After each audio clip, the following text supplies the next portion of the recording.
Hey everybody, this is my kick-ass presentation.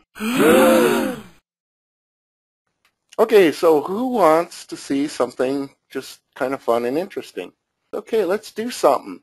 So in this little segment, what I'm going to do is I'm going to teach you how to create a little sound effect and then how to use it in Camtasia. So I'm going to go ahead and kind of set this up a little bit. If you've ever watched a video and you've run across some, let's say colorful language, what you'll hear is this censor beep, right? It goes beep and bleeps out the offensive language, so to speak. So I'm sure that everyone has pretty much seen that kind of thing, right? And I've actually used it for some effects, and there's a couple of reasons why I use it, and I'll talk about those in just a little bit. But what I wanted to do was go ahead and just kind of make one. So I'm going to just fire up Audacity, okay? And now I'm going to go to Generate Tone. I'm going to set the frequency to 1000, and I'm going to set the length to, let's see, how typically long would such a thing last? How about 2 seconds? And click Generate Tone. All right, that's it. Any questions? Okay, so what I've done here is just created a 2-second, it's called a sine wave tone, and it's just a beep. And you can use it for any number of things, but certainly a censor beep is kind of one of the coolest and most interesting things you can do with it. So I'm going to go ahead and file and export it. Probably export it as a wave, but I think it shows up better in Camtasia as a MP3, so I'm just going to do that. I've already created a couple for you guys, so don't worry, you don't have to do this. I'm going to give you a download to get a 2-second version and a 5-second version, but I just wanted to show you how kind of weirdly simple such a thing was. And then also, other things you can do in Audacity is you can kind of create other effects that go along with it. So I'm just going to do a Control-A and select all of this sine wave tone. And it might be fun, if you want, to just go in and then play with effects and, you know, add, like a phaser or something like that, and you'll get a, you know, an interesting kind of sound effect all by yourself. And then there's a, you know, just a whole bunch of other things to kind of mess around and play with. You might end up with an interesting sound that you like. But in this particular tutorial, I just want to show you how to go ahead and use a sound effect that is going to bleep out a certain word, so to speak. So I'm going to go ahead and create a new project, and we'll just kind of whip through something like this from scratch. Okay, so I'm going to keep it simple. Now, you can use this little bleeping out technique with any audio track. Okay, so I don't care if your audio is with, you know, camera video, slide video from PowerPoint, screen capture video, whatever the audio is. But I'm just going to go ahead and create a little clip here using just the stuff that's in Camtasia. I'll just put in a title clip. So we'll just add in a title clip, and the next thing I'm going to do is unlink the audio and the video, which is almost the first step I do in any editing, no matter what I'm creating. I always unlink the audio and the video. Here, I'm just going to zoom in a little bit. Let's go to the clip bin, and now I'm going to import my cool new sound effect. And I'm just going to grab the 2-second one. Okay. Right off the bat, one of the things I'm going to do is right-click on it, and I'm going to add it to my library. That way, I don't really ever have to import it into the clip bin again, and it's always going to be available for me. Now, one of the weird things about Camtasia is you can't seem to import stuff into a folder. If you can, I don't know how to do it. It just kind of puts it, you know, in the library, and I want to keep things organized, so I have a folder called Sound Effects, and you have to grab it and drag it and drop it into Sound Effects. Okay, so now I have myself a little 2-second censor beep.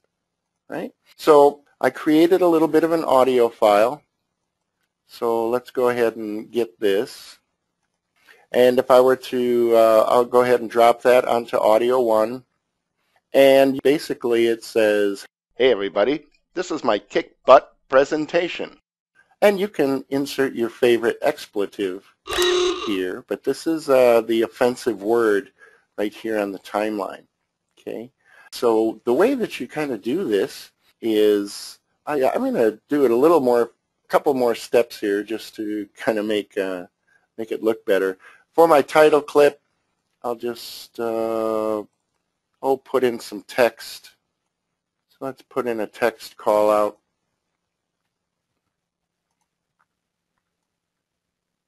And I'll say, hey everybody, this is my, that'll be good for the first line.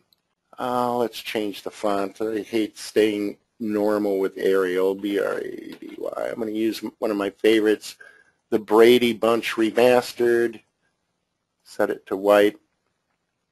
And let's see, we'll center that and jack it up a bit. Okay, so there's a line of text. I'm also going to take the fade out, and you'll see why in just a second, and just make it the length of the clip. Okay, so I'm going to put in another text call out here. Drop this one down a little bit. This is my kick. I'm going to make this really big, or bigger. Okay, so now I have another call out.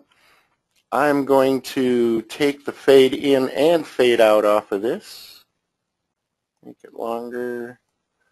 And then here's a trick that a lot of people think it's really difficult to, create a title clip like this.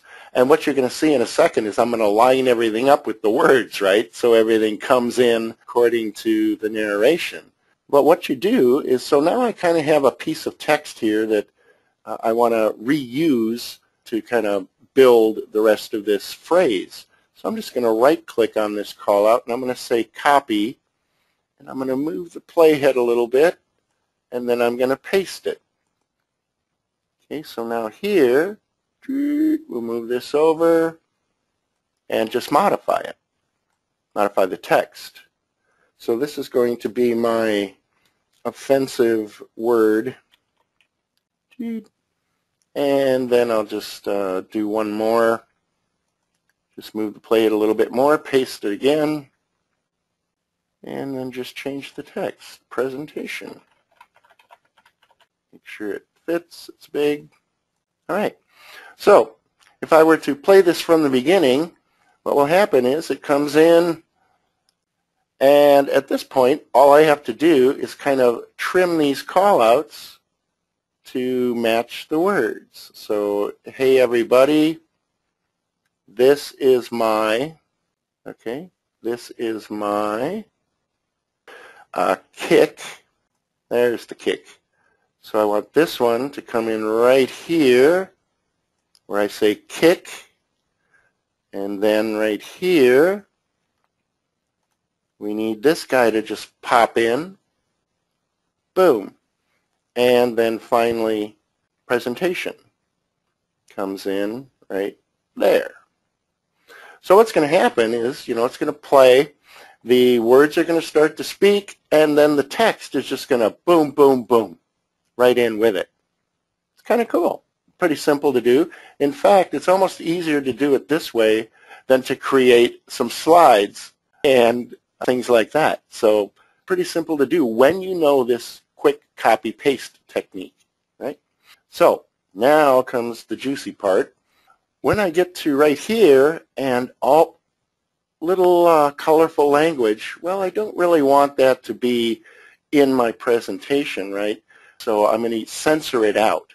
And the way I'm going to do that is I'm going to zoom in a little bit, and I'm going to find my, let's go to use it from the library.